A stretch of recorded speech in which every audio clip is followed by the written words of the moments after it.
बिस्मिल्लाहिर्रहमानिर्रहीम। अस्सलाम वालेकुम स्टूडेंट्स, आपको मेरी आवाज आ रही है?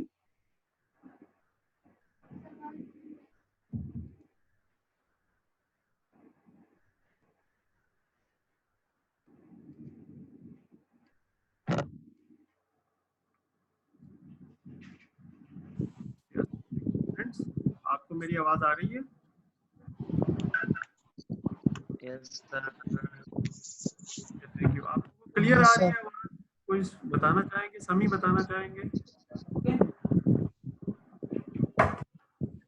बिलाल, आपको आवाज आ रही है? Yes sir. ओके, किसी और एक दो स्टूडेंट से मैं पूछना चाहूंगा। खालिद, आपको आवाज आ रही है? यस सर, आ रही है। Okay, thank you. अलीजा, आप बताएं, आवाज आ रही है आपको?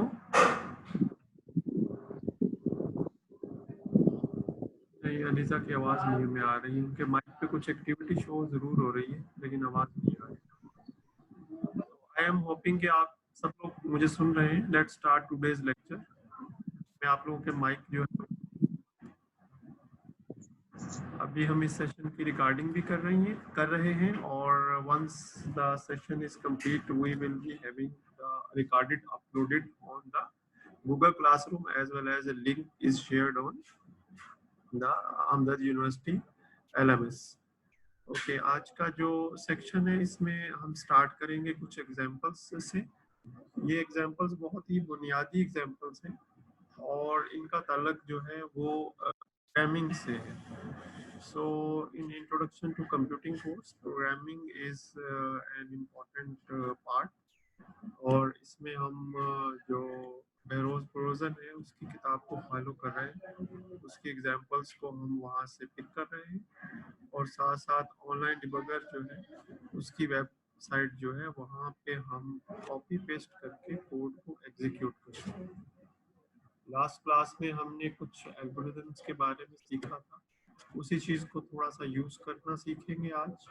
तो सबसे पहले हम सॉफ्टवेयर डेवलपमेंट प्रोसेस जो है उसका इंट्रोडक्शन। इसके 3 हिस्से हैं: understand the problem, develop the algorithm and right your code.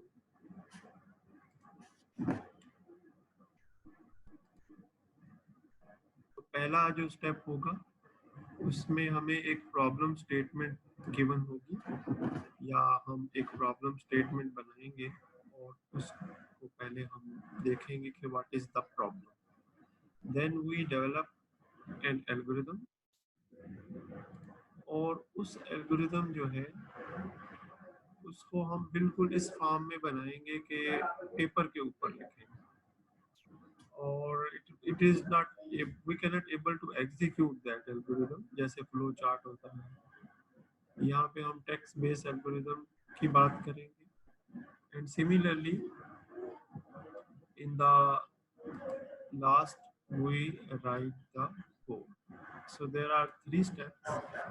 One step is understand the problem, the second step is develop the algorithm, and the third step is write the code। So we start with the first example।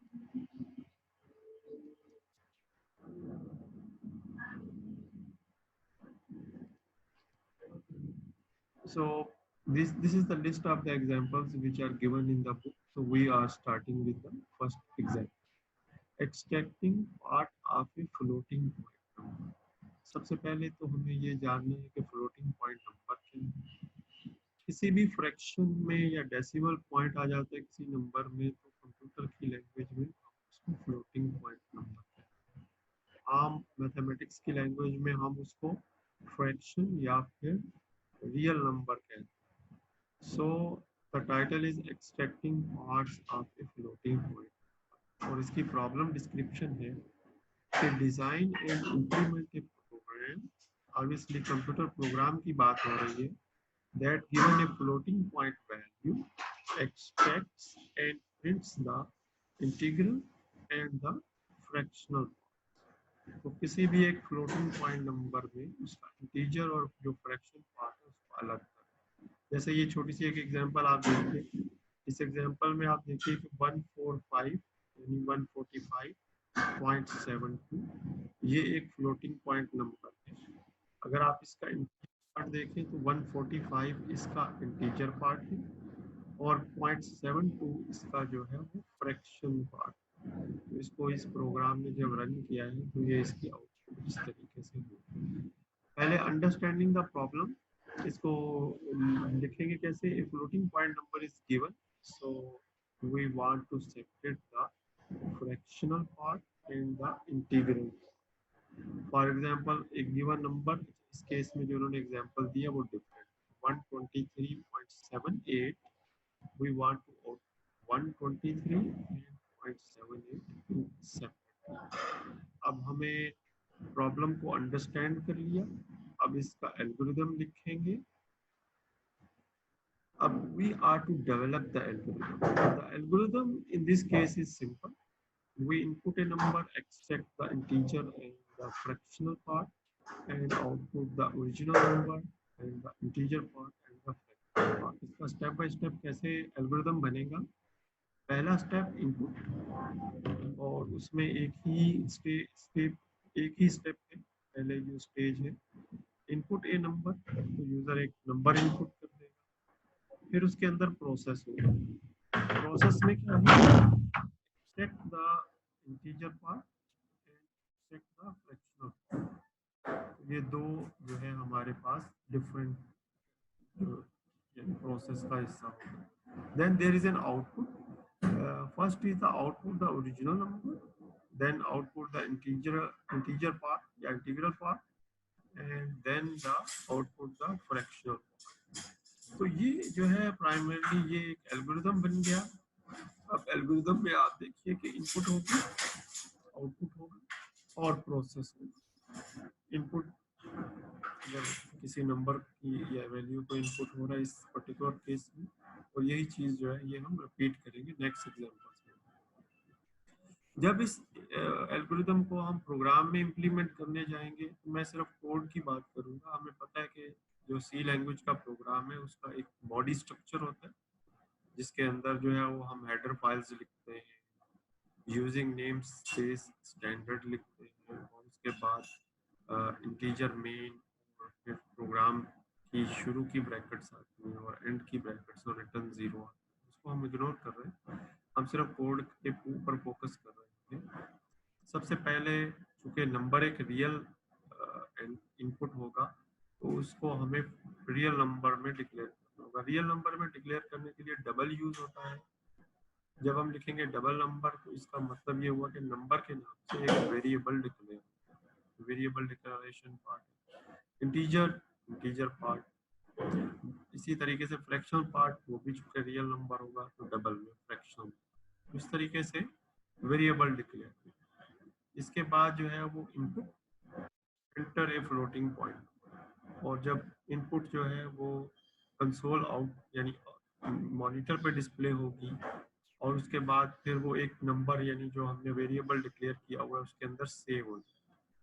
ये तो input का part complete हो गया। Processing में इस तरीके से होगा कि हमें नंबर के अंदर से जो इंटीजर पार्ट है वो निकालना। उसकी एक छोटी सी जो है वो इन्होंने एग्जांपल इस तरीके से दी है। Integer part is static cast integer number. So एक स्टैटिक नंबर जो है यानी उसको नंबर के अंदर से इंटीजर पार्ट जो है उसको एक्सट्रैक्ट कर लिया। तो यूँ समझिए कि ये एक छोटा सा फंक्शन है। इस फंक्शन जो सिस्टम के अंदर डिफाइंड है सी लैंग्वेज के अंदर, और जब हम इस सी लैंग्वेज के इस फंक्शन को नंबर जो है एज ए इनपुट देंगे तो ये उसका जो इंटीजर पार्ट है उसको एक्सट्रैक्ट करेगा। अभी जब तक हम फंक्शन नहीं पढ़ते उस वक्त तक आप यही ध्यान में रखिए कि क्योंकि हमने एक चीज़ पढ़ी हुई है मेन फंक्शन, तो इसी तरीके से ये इंटीजर जो है उसके पर्सपेक्टिव में फंक्शन है जिसको जो आर्गुमेंट है यानी कि उसके अंदर वैल्यू हमने इनपुट किया वो नंबर, इससे ये उसका इंटीजर पार्ट एक्सट्रैक्ट। और फ्रैक्शनल पार्ट जो है जब हम उस नंबर से इंटीजर पार्ट को माइनस कर देंगे तो जो बचेगा वो फ्रैक्शनल पार्ट। तो जैसे इंटीजर से माइनस हो जाएगा और बाकी फ्रैक्शनल पार्ट बच जाएगा। अब हमें सिर्फ और सिर्फ इसको डिस्प्ले करवाना है, और डिस्प्ले करवाने के लिए पहले जो है वो थोड़ी सी पहली स्टेटमेंट में जो है वो थोड़ी चीज़ें सेट की गई हैं कि जो प्रोसीजन है वो डेसिमल प्लेसेस में कितना डिस्प्ले करना है, और इसी तरीके से जो है पहली लाइन जो है, यूँ समझे कि ये भी एक हिस्सा है। अगर हम पहली लाइन ना भी लिखें तो भी हम जो प्रोग्राम है ये चलेगा, लेकिन प्रोग्राम में जो डेसिमल आगे जो है वो हमें ज़्यादा पॉइंट्स जो है वो मिलेंगे।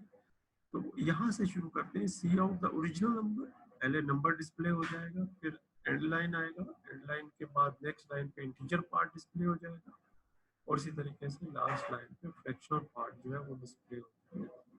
अब हम इसकी आउटपुट देखना चाहेंगे। तो इसकी आउटपुट जो है वो हमने यहाँ पे जो है वो पहली जो स्लाइड थी 3 नंबर की, उसमें हमने इसको डिस्प्ले किया। जब ये प्रोग्राम चलेगा तो enter the floating point number पूछेगा। यहाँ एग्जांपल के तौर पे 145.72 जो है वो एंटर किया था। तो उसके बाद जो है प्रोसेसिंग होगी। प्रोसेसिंग के अंदर जो है वो 145 एक्सट्रैक्ट होगा, फिर 145 इस नंबर में से माइनस होगा, और माइनस होने के बाद फ्रैक्शनल पार्ट जो है वो एक्सटेंड। उसके बाद ये डिस्प्ले होने जा रहा था। Original number is 145.72, the integral part is 145 and the fractional part is 0.72। इस तरीके से ये हमारा एक जो प्रोग्राम है वो इम्प्लीमेंट हो गया। रिमेंबर इसका जो प्रॉब्लम डिस्क्रिप्शन थी वो ये थी कि there is one input number and the output is given that the display the integral and the fractional part of the input number। तो इस तरीके से ये एक छोटा सा प्रोग्राम जो है ये बनेगा, और इसके जो स्टेप्स हैं वो हमने देख लिए कि 3 स्टेप होंगे।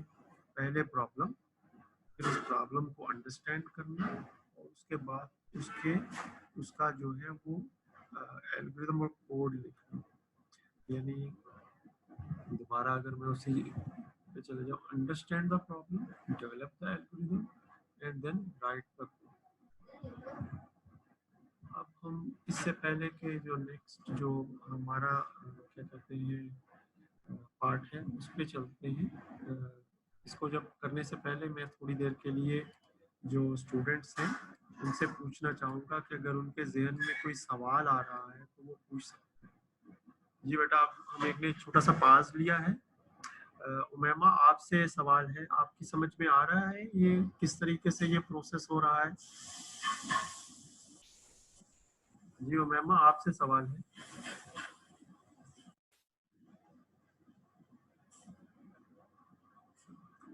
उमैमा की आवाज़ हम नहीं सुन पा रहे। आप अपना वो माइक अनम्यूट कर लीजिए, मैं थोड़ी देर के लिए आपका माइक अनम्यूट कर देता हूँ। जी उमैमा, आपसे सवाल है, आपकी समझ में आ रहा है?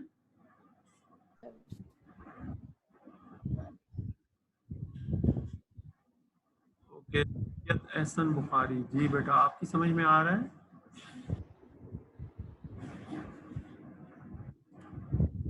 जी Syed Ehsan Bukhari. Yes sir. Thank you very much. Thank you for confirmation. Now we are moving ahead and now go very quickly. Sir ji बेटा, आपका सवाल कौन है? नाम पहले बताइएगा। खालिद महमूद। जी बेटा, खालिद महमूद सर। बताइए आपका सवाल है, पूछे। Sir, can we write double? Sir, can we write double instead of floating point numbers? Double जो है, ये सवाल आपका ये है कि फ्लोटिंग पॉइंट जो है वो हम डबल कह सकते हैं। देखें, टेक्नोलॉजी का डिफरेंस है। खालिद, आप एक चीज़ को समझिएगा, वो ये कि इंग्लिश लैंग्वेज जो हम नॉर्मली यूज़ करते हैं और जो कंप्यूटर प्रोग्रामिंग लैंग्वेज है वो दो दुनिया, मुख्तलिफ दुनिया है। हम आपस में बातचीत करते हैं, इसमें जो हम कॉमनली वर्ड यूज़ करते हैं जैसे रियल नंबर्स मैथमेटिक्स में हम इसी तरीके से। लेकिन जब हम कंप्यूटर्स में जाते हैं तो कंप्यूटर्स के अंदर सॉफ्टवेयर में there is no keyword which is real number is not a keyword for a real number is double in defined in C. तो C++ के अंदर जो कीवर्ड डिफाइन है to declare a variable type real, जिसके अंदर integer part भी होगा और फ्रैक्शन पार्ट भी होगा, it is defined as double.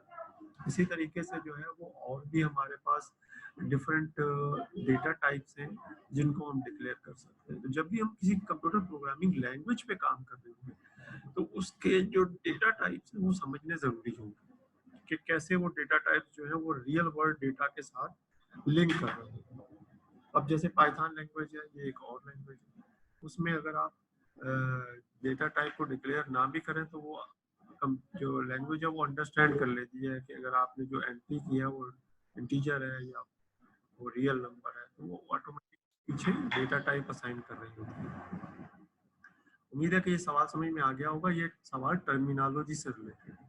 Terminology से मुराद ये है कि हर कंप्यूटर लैंग्वेज, हर कोर्स या हर डिसिप्लिन जो है उसकी अपनी एक टर्मिनोलॉजी भी है। वो टर्मिनोलॉजी स्पेसिफिक भी हो सकती है और वो टर्मिनोलॉजी जनरल जो हम लैंग्वेज यूज करते हैं उससे ओवरलैप भी हो सकती है। तो इस सूरत में रियल नंबर को डबल से रिप्रेजेंट करेंगे। जी खालिद, आपको समझ में आया है आंसर? जी सर, थैंक यू। बेटा सवाल जरूर पूछते रहिए। ओके, अब हम आगे चलते हैं। Extracting the first digit of N integer. कोई भी इंटीजर एंटर किया गया हो, उसका जो पहला डिजिट है वो एक्सट्रैक्ट करना। जैसे यहाँ अगर आप देखिए तो यहाँ एक एग्जांपल दी हुई है। एग्जांपल जो है 6, एक मिनट, ओके,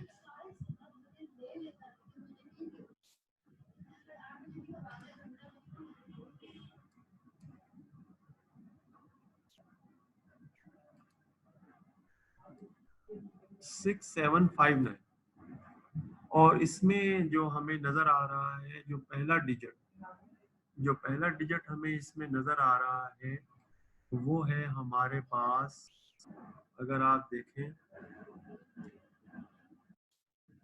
तो 9, और हमारा प्रोग्राम जो है उसको आउटपुट करना चाहिए 9। और अगर इसी तरीके से कोई और फॉर एग्जांपल नंबर दिया हुआ होता तो उसका जो राइट मोस्ट जो डिजिट है वो हम एक्सट्रैक्ट करना चाह रहे हैं। इसी तरीके से लेफ्ट मोस्ट भी कर सकते हैं, लेकिन अभी जो हमारा सवाल है वो राइट मोस्ट का है। और सबसे पहले हम एल्गोरिदम डेवलप करना चाहेंगे। एल्गोरिदम डेवलप करने की तरफ चलते हैं। तो इसमें जो एल्गोरिदम होगा उसमें अगर आप साइड में देखें तो input an integer, extract the first rightmost digit and then output the original number and output the first digit. अगर आप देखें तो ये एल्गोरिदम जो है ये टोटल 1 2 3 4 5 6 7 लाइन पे मुश्तमिल एल्गोरिदम। जब हम इसको इम्प्लीमेंट करने जाएंगे तो हमें ये देखना होगा कि राइट मोस्ट डिजिट कैसे एक्सट्रैक्ट करते हैं और वो किस तरह करेंगे। अगर हम नंबर को 10 पे डिवाइड कर दें और 10 पे डिवाइड करने के बाद जो रिमाइंडर आएगा वो हम ले लेंगे। अब हम यहाँ चलते हैं। वेरिएबल डिक्लेरेशन कर दिया हमने कि इंटीजर जो है वो हम अनसाइंड इंटीजर ले रहे हैं इस सूरत में, और given integer and the first digit. जो इंटीजर गिवन इंटीजर जो है ये जो इसमें हम इनपुट ले लेंगे और फर्स्ट डिजिट में हम उसको प्रोसेस में एक्सट्रैक्ट कर लेंगे। उसके बाद इनपुट कंसोल पे डिस्प्ले होगा एंटर ए पॉजिटिव इंटीजर, और जो भी यूजर वैल्यू इनपुट करेगा वो गिवन इंटीजर INT इस वेरिएबल में सेव हो जाएगी वैल्यू। उसके बाद प्रोसेसिंग होगी। प्रोसेसिंग में क्या है, first digit is equal to given integer और उसके बाद ये परसेंटेज साइन 10। परसेंटेज साइन 10 क्या करेगा, ये जो डिवीजन के बाद जो रिमाइंडर वैल्यू आएगी उस डिजिट के अंदर डाल दें। उसके बाद आउटपुट हो जाएगी। आउटपुट में जो गिवन इंटीजर डिस्प्ले होगा जो यूजर ने इनपुट किया होगा और फर्स्ट डिजिट जो प्रोसेसिंग में हुआ है वो डिस्प्ले होगा। अब जब हम इस प्रोग्राम को एग्जीक्यूट करेंगे तो ये प्रोग्राम हमसे पूछेगा रन ए पॉजिटिव इंटीजर। तो यहाँ जैसे 253 हमें पता है आउटपुट में 3 आना चाहिए। तो अब इसको 10 से डिवाइड किया जाएगा। 10 से डिवाइड करेंगे तो हमें पता है कि 250 यानी 10 को 25 से मल्टीप्लाई करें तो 250 और 3 बचेगा। 3 जो बचेगा वो फिर इसको फर्स्ट डिजिट जो है इसमें असाइन हो जाएगा। तो जब हम एंटर्ड इंटीजर करेंगे और एक्सपेक्टेड फर्स्ट डिजिट डिस्प्ले करवाएंगे तो इस तरीके से हम इसको आउटपुट पे डिस्प्ले करवा सकते हैं by using this program. Another जो इसका रन है, एक और इसका रन है, इस वैल्यू के साथ है 45,672 आउटपुट विल बी 2। जब इसको 10 से डिवाइड करेंगे तो जब आउटपुट दिया वो 2 हमें मिल जाएगा। इस तरीके से ये प्रोग्राम जो कदर सिंपल प्रोग्राम है ये एग्जीक्यूट हो जाएगा। अब हम आगे चलते हैं। The process will be the same, understand the problem, develop the algorithm and right the code. थोड़ी आसान एग्जांपल्स हैं ताकि इसी लेवल पे हम इस चीज को सीख लें।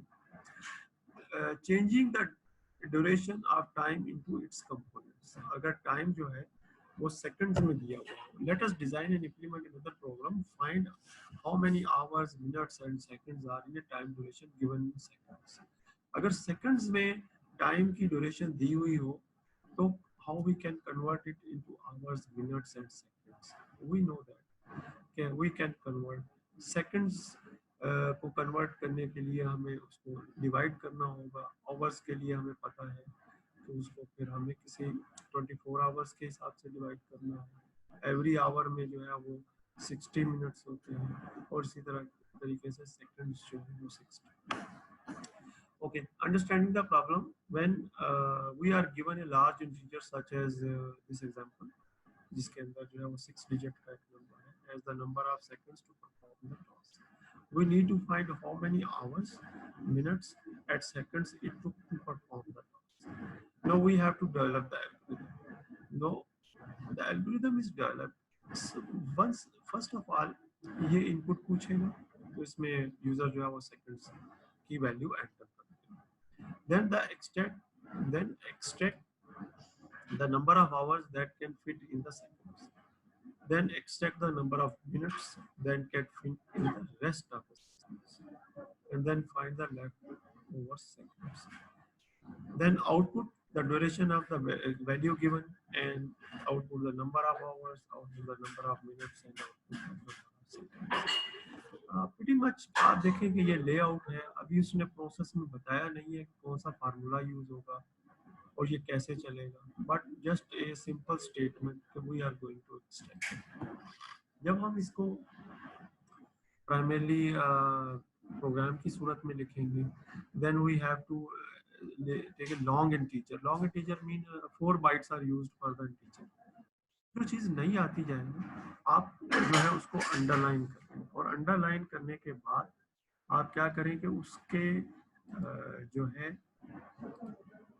उसके बारे में जब भी आपको टाइम मिले तो आप ज़रूर जो है वो थोड़ा सा जानें। अब यहाँ पे देखें आप जो है वो अनसाइंड लॉन्ग जो है ये एक नई चीज़ हमारे लिए आ गई है। इसको कैसे, एक मिनट दीजिएगा, मैं ज़रा अपने मोबाइल जो है सॉरी जो अपना लैपटॉप है इसकी चार्जिंग को कनेक्ट कर लूँ।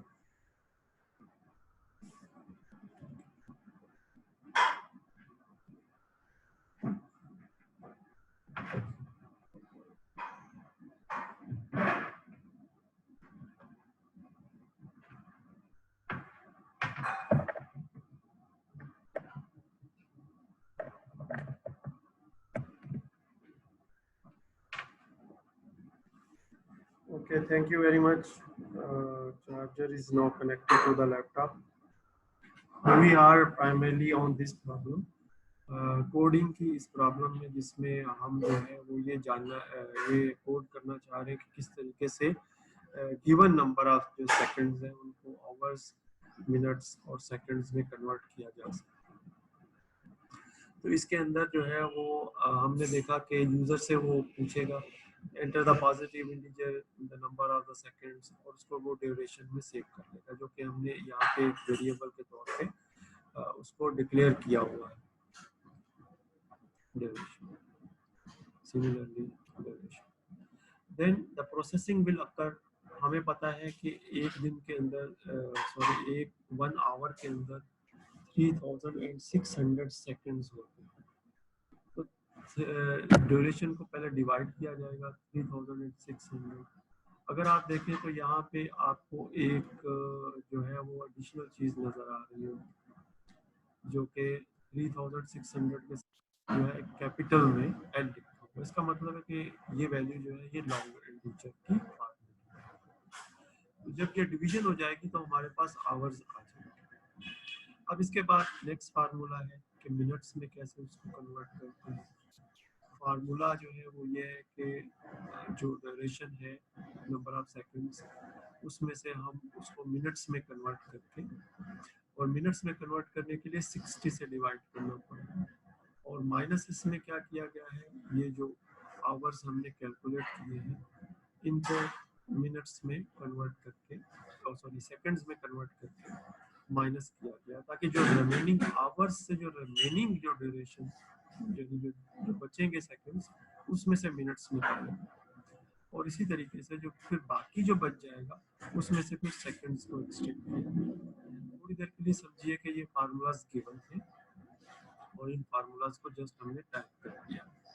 इसके बाद आउटपुट पे चले जाते हैं। आउटपुट तो चूंकि अब हमारे पास तमाम वेरिएबल्स में वैल्यूज आ गई है तो आउटपुट को हमने जस्ट डिस्प्ले कर दिया। गिवन ड्यूरेशन इन सेकंड्स यूजर की इनपुट को डिस्प्ले कर देंगे। इसके बाद रिजल्ट और आवर्स फिर मिनट्स को डिस्प्ले कर देंगे और सेकंड्स को फिर डिस्प्ले कर देंगे। तो इस तरीके से हमारा ये प्रोग्राम जो है ये कंप्लीट हो गया। अब मैं ये एनोटेशन जो है इनको हटाना चाहूँगा ताकि जो है हम नेक्स्ट जो स्लाइड है उस पर जा सके। Okay, the final program is calculating average and deviation. Average हमें पता है कि कोई भी नंबर फॉर एग्जांपल हमें मिल जाए जैसे यहाँ 3 इंटीजर्स हैं, अगर we have to read the 3 integers तो 3 इंटीजर्स जो है उनको रीड करके उसको सम करके 3 से डिवाइड कर देंगे तो एवरेज वैल्यू आ जाएगी।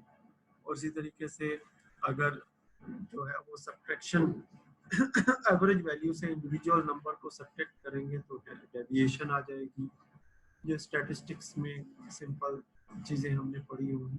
तो understanding the problem, the average of A list of number can be found by adding them together and dividing the result by the size of the list, that is the number of the members of the list. The deviation of each number means how far the number is from the average, positive or negative. So average से जो है वो difference करना है। इसकी एक example दे दी है। For example, we have 3 numbers 10, 14 and 15. Their sum is 39. Their sum is 39 and their average is 39 divided by 3 or 30. The deviation of the first number is 10 minus 13, that means the first number and minus the average, that become minus 3. The deviation of the second number is 14 minus 13, that is 1. And the deviation of the fourth number is 15 minus 13, which is 2. So this is not the fourth number, this is the third number. ये typing mistake हुआ। Okay, so this way how the calculation will go on in the program. ये annotations मैं हटा रहा हूँ ताकि जो है हम next slides पे जा सकें। Okay, moving towards the next slide, जिसमें आप देखिए प्रोग्राम का एल्गोरिथम डेवलप किया गया है। इनपुट और आउटपुट का तो हमें पता है क्या होगी। प्रोसेस में देख लें, add 3 numbers to find the sum, divide the sum by 3 to find the average, find the deviation of each number from the average by subtraction. Okay. अब जब हम इस प्रोग्राम की बात करेंगे तो आप देखिए इस प्रोग्राम में वेरिएबल्स को डिक्लेयर किया गया है, फिर नंबर्स को एंटर किया गया है, तो नंबर 1, नंबर 2, नंबर 3 ये 3 नंबर एंटर हो गए।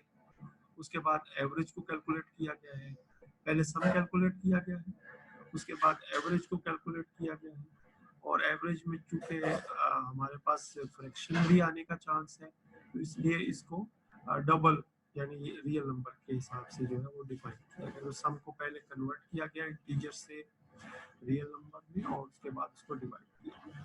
फिर डेविएशन मालूम की गई है पहले नंबर की, फिर डेविएशन दूसरे नंबर की और फिर डेविएशन तीसरे नंबर की। जब इस प्रोग्राम को रन करेंगे तो ये हमारे पास कुछ इस तरीके से enter the first digit 100, second 101, third is 103, फिर टोटल का सम आ गया 304। 304 को 3 से डिवाइड करेंगे एवरेज आ जाएगा और जब सब्ट्रैक्शन करेंगे यानी 100 माइनस 101 33 तो ये आंसर आ जाएगा। 101 माइनस 101.33 ये आंसर आ जाएगा। इस तरीके से 103 माइनस 101.33 ये आंसर आ जाएगा। तो इस तरीके से ये प्रोग्राम चलेगा। तो ये इस तरीके से अगर आप देखिए तो हमारे पास एक छोटा सा प्रोग्राम डिजाइन का कंसेप्ट जो है वो डेवलप होता है बिल्कुल बुनियादी लेवल पे कि how the software is developed. So the understanding the problem, develop the algorithm and write the code. This is the way how we go in this case. अच्छा, अब यहाँ पे हम एक छोटा सा पॉज लेना चाहेंगे। अगर आप स्टूडेंट्स में से किसी के क्वेश्चंस हैं तो आप काइंडली पूछ लीजिए। उसके बाद ये सेशन जो है ये हम नया स्टार्ट करेंगे और उसमें हम एक जो रिपीटिंग स्ट्रक्चर या रिपीटिंग जो स्टेटमेंट्स हैं उनको देखेंगे और इस तरीके से फिर जो नेक्स्ट क्लास होगी उसमें हम कंडीशनल स्ट्रक्चर्स देख लेंगे। तो हमारा मिड टर्म तक का कोर्स जो है वो कवर हो जाएगा इंशाल्लाह। तो ये हम इंशाल्लाह रमज़ान में ही कर लेंगे। मिड टर्म तक का कोर्स जो है वो कवर हो जाएगा हमारा। जी स्टूडेंट्स, आप लोगों के कुछ क्वेश्चंस हैं तो आप पूछ सकते हैं।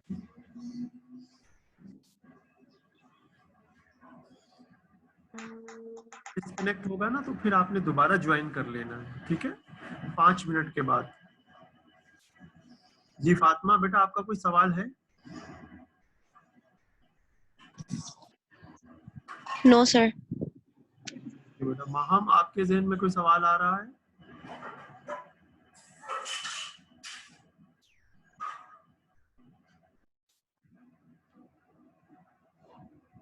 अलीशा शाह, आपके जहन में कोई सवाल आ रहा है? No sir. बाजी काशिफ? No sir. अच्छा जी।